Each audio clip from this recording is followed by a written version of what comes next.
Bagasara ST bus station ખાતે heat વેવની આગાહીને ભાગરૂપે મુસાફરો અને કર્મચારીઓને ઠંડી છાશનું વિતરણ કરવામાં આવ્યું.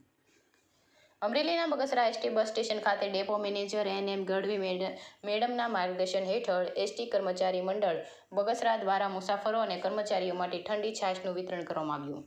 Depot manager N M. Gadhvi madam સહિત એસટી કર્મચારીઓની ઉપસ્થિતિમાં મુસાફરો અને કર્મચારીઓને અસહ્ય ઉકળાટ ગરમીથી રાહત મળે તેવા હેતુથી ઠંડી છાશનું વિતરણ કરવામાં આવ્યું.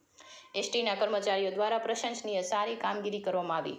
મુસાફરો આ ધોકધમતા તાપમાં મુસાફરી કરી રહ્યા હોય તે દરમિયાન એસટી બસ સ્ટેશન ખાતે ઠંડી છાશ પીને તાપમાં ઠંડકનો અહેસાસ કરાવ્યો હતો. અશોક મણવર, અમરેલી.